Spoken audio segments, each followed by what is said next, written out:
Academy Award nominee, Monica Barbaro.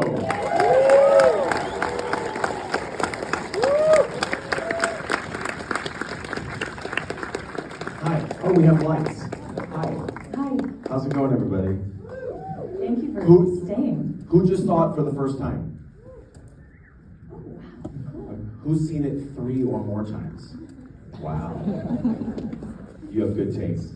Okay, Monica, tell me and the audience, what day is it today? Monday. What did you do? I thought that was the first question. I was like, No, I don't know. I don't know either. What did you do 2 nights ago on Saturday night?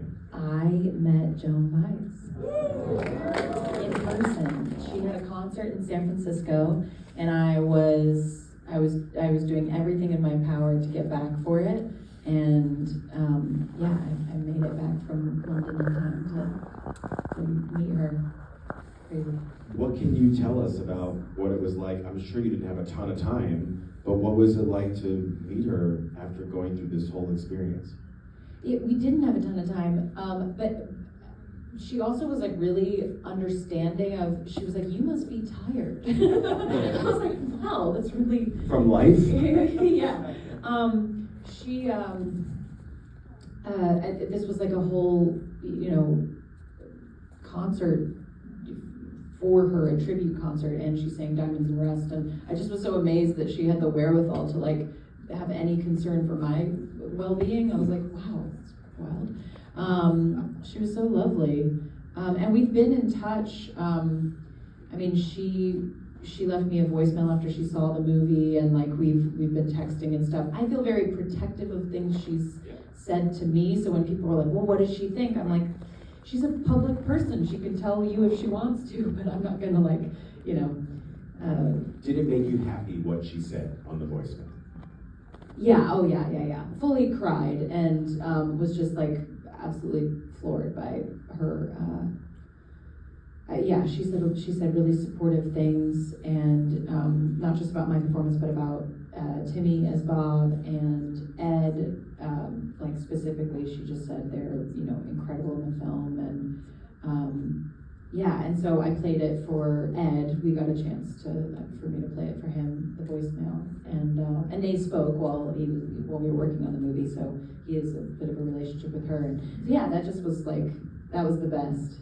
I can only imagine what that must feel like. I've heard Timothy say in several interviews that for various reasons, because of the pandemic, because of different strikes, this was a role that he was able to prepare for I think like 5 years, just because of the movie getting pushed and pushed. How long of a process was it for you? I imagine it wasn't that long, like 5 years, but how long was it when you got involved? Well, I will say about him too, he keeps saying in 5 years, but he also filmed like a couple of Dune movies. He filmed Wonka, which was a whole feat in and of itself. He wasn't just hanging out. Yeah, he wasn't like just focusing on, I mean, it was really committed, and he brought his guitar everywhere, but I also just like find it amazing what he was able to do in 5 years, as busy as he's been. But I auditioned first in 2020. But the movie, it was one of those things where I was supposed to meet Jim next week. I was like, oh, they really liked your audition. You'll meet Jim next week. But there's this like pandemic thing. It'll probably be over in 2 weeks. And as we all know, it wasn't. And so people went off and did different projects. The movie kind of maybe almost fell apart. And I just had Joan in the back of my head the whole time. And he didn't give me the role until 2023. We had a meeting, and then I booked the part, and then it was like, oh, and now you have 5 months, and I was like, you could have told me before. So yeah, I just like overhauled my entire life and was like, okay, I gotta learn how to sing, I gotta learn how to play guitar, and then the strikes happened, and we weren't allowed to train with our coaches, of which I had a few wonderful coaches along the way. But we had to just sort of like solo take on the training during that time. And that's when I started playing and singing sort of at the same time. And then there were like a few months more, and by the time I filmed the movie, it was like almost a year that I had to learn to sing and play. So, full disclosure, Monica and I did an interview last night at the Santa Barbara Film Festival, but it was very quick. But I was asking you what your singing background was, and I honestly didn't know the answer. And if you had told me last night, like, oh yeah, sang a lot in high school and sang, I've done gigs here and there, I would have been like, sure, that makes total sense. You just had to like change it up a little bit to make it sound more like Joan Baez. And you're like, no, really didn't sing much at all until like got this part. But now that I have a little bit more time with you, how did you even know that you could do it? I sang like at home. Right. I think I was like that. I think I was maybe bold enough of an actor to. I feel like I auditioned for things along the way where I'd sing, or in acting class you'd sing a little ditty and people were like, nice voice. And you're like, oh, okay, but like you don't really take it seriously. And I think I was just sort of I don't know, going for it with the audition, because I sang for the audition. And I knew I could like sing on key, but I just I don't know, I guess like this has been that learning experience. People have been really kind to me about my voice, and that's been lovely. But it terrified me throughout because I felt like I would appear very much as a fraud, particularly portraying Joan, whose voice is so well known and so beautiful and written about and adored. And at that concert on Saturday, it was like Linda Ronstadt and Bonnie Wright being like, I became a singer because of Joan. And I was like, I'm glad I didn't see this before the movie. It's those big shoes to fill, and just was like terrified every single day. Are you able, now that it's over, are you able to listen just to your audio recordings? Do you ever, no? No, I'm like the worst person to watch this film with, because I can't hear. You try so hard to get something so exact that like it just becomes hard not to hear where you didn't achieve that. Like there are bits and pieces where I'm like, oh yeah, okay, she's close. But like I'm so obsessed with Joan's voice that like it's not, but that's kind of like when you do comedy, it's like, it's not for you, the laughs aren't for you, the pain or the whatever your character is experiencing in extreme is your process, and the audience gets to laugh. And I feel a little bit that way about the singing. Like it was for me to be tortured over, and like hopefully for other people to enjoy. Did y'all enjoy it? Yeah. Now I'm really fishing. I enjoyed the fishing for you. So I'd be curious to know, obviously it sounds like you've become fully obsessed with her and had become fully obsessed with her while you were filming it, even beforehand. Was there like a piece of footage or a story or a fact or something that you encountered or found or learned about her that was particularly helpful for you to unlock the performance?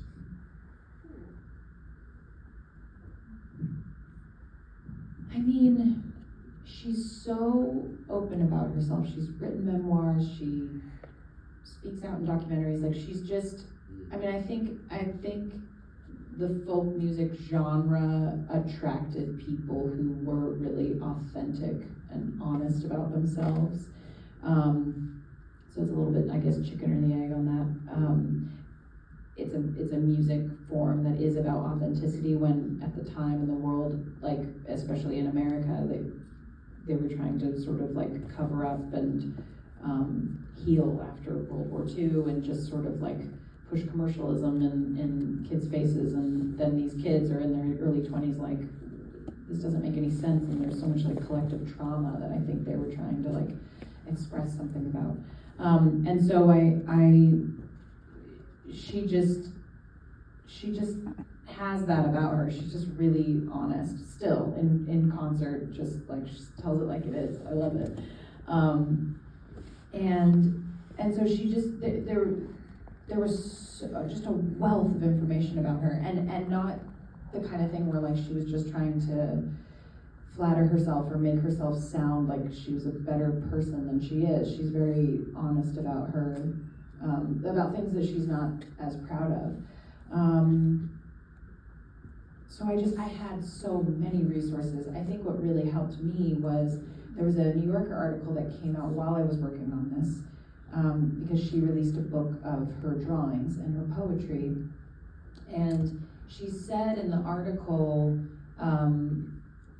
it was about like not perfecting the artwork, because as soon as you're trying to perfect it, you essentially like you rob it of what makes it interesting. And that became sort of like my motto in this, because the last thing I wanted to do in my obsession over her and my, perfectionism and trying to get her like exact and right and all the stuff I've been talking about in terms of her voice and that obsession. The last thing I wanted to do was rob her of what makes her so interesting, and just that like magnetic essence that she has and spirit, and so I used that was like just kind of a belief structure I tried to inhabit when I would get overwhelmed trying to like get her so right. Since I know there's a lot of actors in this audience tonight, I find it really interesting, James Mangold, the director's decision to make sure I'm getting this right, to not have you and some of the other actors. This is a SAG panel, right? Yes. Yeah. So you. Sorry, I was like, ooh. This is your people. We've done a lot of these. You will all someday be in this position going, oh yeah, I know why she didn't know where she was. There's been a lot. Yeah. But you were telling me last night, make sure I'm getting it right, that you, like in Timothy, for instance, you didn't really even get to know him or even really meet him until soon before the shooting was to begin. And it was almost like you guys were in character, not 100%, but that's how it worked out. Are you happy it worked out that way? Did you ever dispute decisions like that, where you're like, I don't really think that's necessary? Or were you just on board with what Jim Mangold wanted to do? It was all of us that wanted to do that. I mean, I was pretty intimidated in this situation. I mean, I really admire Timmy's work, we all know it. And James is an incredible director, and so I felt I had a lot to prove, and I wanted to be musically proficient by the time I got there, and like so I had something to show for myself. Because I think, it can be easy to feel sort of like your resume doesn't stack up in a situation like this. And so I wanted to be really ready, and so I was like grateful for the time. I think like sometimes it was a little bit, it was hard because it was at times a very lonely process, like as opposed to Top Gun, where we all got to go to like flight school together and we bonded over all of our, all of the lessons learned on that one.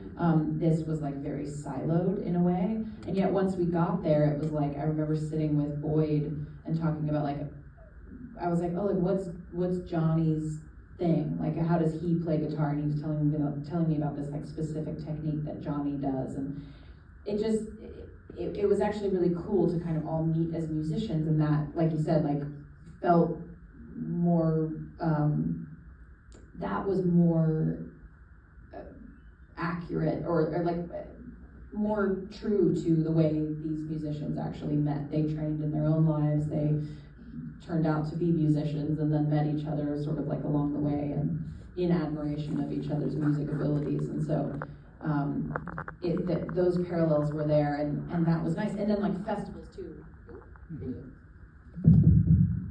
They were like, that's enough. The festivals too sort of felt like what I think maybe festivals might have felt like, where like we're there all day, we're like, I'm running around barefoot, it's like a mess, and we're doing these long series of performances together, and we have time backstage, and like it felt, I think, truer to like, oh yeah, they might have become friends at this festival because they had, that time on their hands. I think it's interesting, like in the ensemble sense, that we get a lot of questions that I think like there's a bit of this like glorification maybe of like an ensemble, meaning that a cast is like, that they're all best friends, And I think that's like a really nice thing to have, and it's, it can be a great sort of like publicity thing to run with, but I think it's also, I was just so amazed by like each individual's work and getting to experience like coming to set and looking around and being like, oh, you dedicated your own time, you isolated yourself to become, for instance, Johnny Cash, or Ed Norton worked for 2 months to get. Right, because Edward Norton was almost a last-minute replacement for, I think, Benedict Cumberbatch or someone who wasn't able to do it. Yeah. So he came in like last minute. I thought the movie would be derailed. I couldn't imagine what actor of that caliber would like take on a role with only 2 months to prepare, and he crushed it. He's incredible in this movie. So deserving of a He completely transforms in this role, like nothing I've seen him do. Yeah, just to like meet each other in that way. For me, I just felt like I was just more than ever in my life, like stepping into big leagues. I was like, oh, everyone really prepared their character, and they're showing up with all this work having been done. And now, we've become friends on the press tour. Like that's where the fun happens. Now you know them as people as opposed to as Pete Seeger and Bob Dylan. Like you know Edward and Timothy now. Yeah, totally. For someone like me who, like, as recently as last night has had the recurring dream about I'm back in school and I didn't go to class the whole semester and it's the end of the semester and the test and am I gonna know what to do? If you had a number of months to learn to be proficient in guitar and singing, how did you calibrate it so that you were like, okay, it's 2 months in, I know I'm on track? I mean, or were you stressing out about, I'm not far enough along at this point to be ready for when I'm on the set? How did you know that you were progressing at the right rate? I was stressing pretty much every minute of every day for this film, in the best way, like in the way that I crave the work to be. I think probably it's a very common experience. Like acting is the greatest career you could possibly have. Like, and aren't we so lucky to get to call ourselves actors?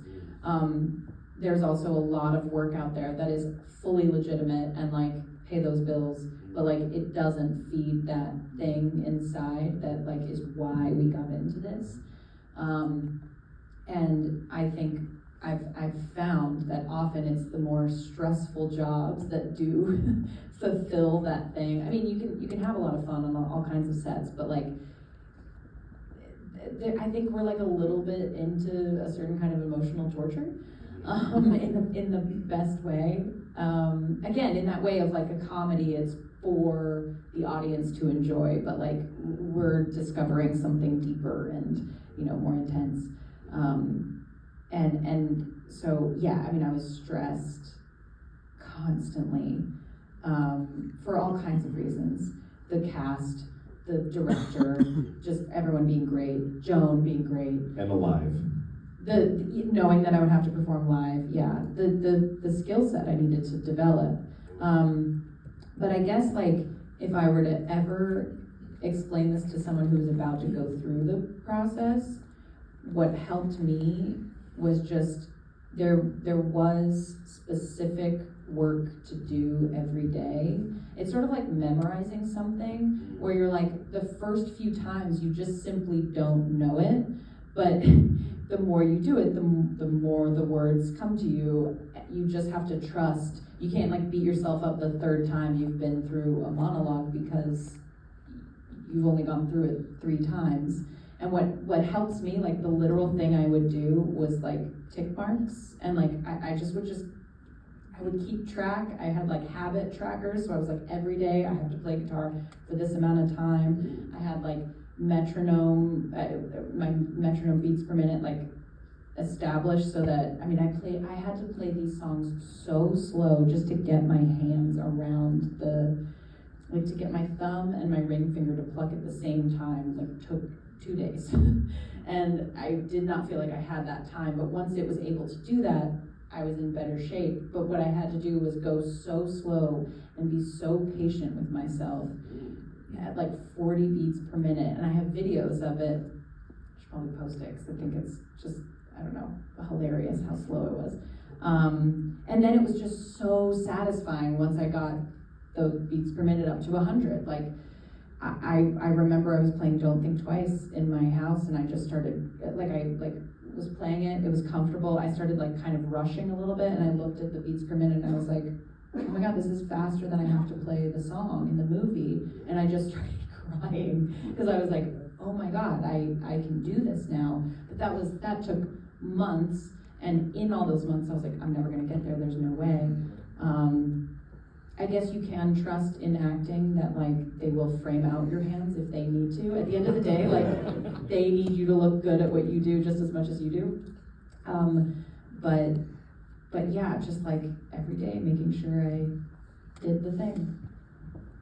A couple last things. So when I first met you a couple of years ago with the Top Gun guys, I did a whole chat with like 8 of you. It was like 7 guys and you. Was that also was that the SAG one? It was I think it was SAG at the Paramount. No, it was like an all guild. I don't know, but it was all of you. Yeah. Anyway, but just now as we were walking down the hallway about to come into the theater, we saw a big old poster for the movie Riff Raff starring Lewis Pullman. Yeah, Lewis Pullman's face like the size of my body. Yeah. Hi. And I even saw a photo of Tom Cruise who kind of surprised everybody by coming to a screening of the film in London, where he lives now. Like, what has the response been? Because all the Top Gun people are so tight.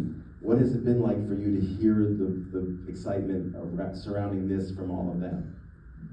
It's the best. I mean, that's a fun one where like we really all are good friends and we support each other so much, and it's been just really thrilling to see everyone's journey. I mean, Glenn Powell has popped off. He was supposed to come that day that I invited Tom and I invited Glenn to like see a screening, and Glenn was like, I'm telling you, I was like harnessed, I was up in the air, yelling down to my AD like, do you think I'm gonna make it on time? He's like, I don't think so, man. But it's just like, that's the coolest thing ever. And I'm just so proud of everyone. Danny's Captain America movie is about to come out. Lou's Marvel movie is about to come out, and whatever billboard we just passed that I had not heard of. Riff Raff. Riff Raff is about to come out. See it.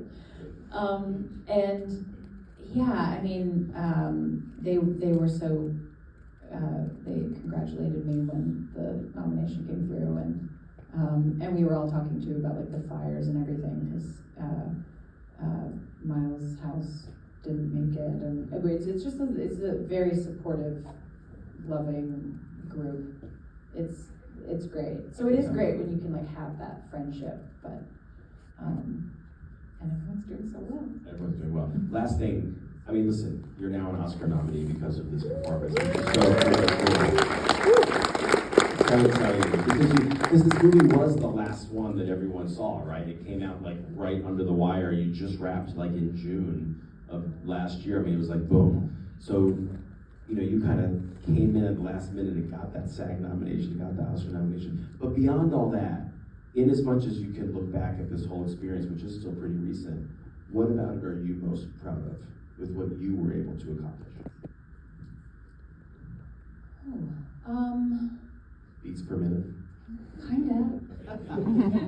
Truly, like, I mean, I think just like, again, I do feel so lucky to get to do this for a living and to get to overhaul my life and spend all my time learning the skills of like playing guitar and singing. And like, you just, acting is so special because you have to overcome so many fears to do it, or I do every single day, but I care so much about it, it's like just kind of a non-negotiable. And I feel just very proud of having given it that time. I feel very lucky to have had the privilege of the ability to give it that time because I had worked enough to be able to take that time to train. I don't know. I mean,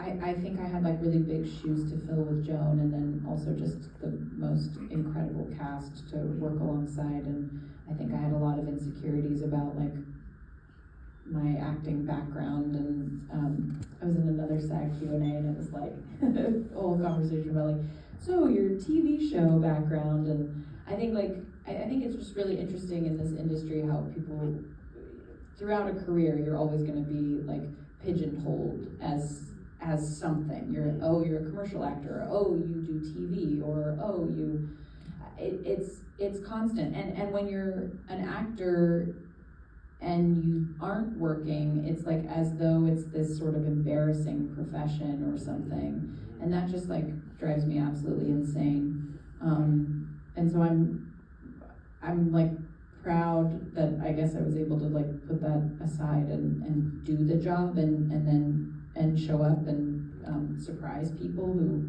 maybe had that judgment, and surprise myself with beats per minute. But yeah, I don't know. I think that's like why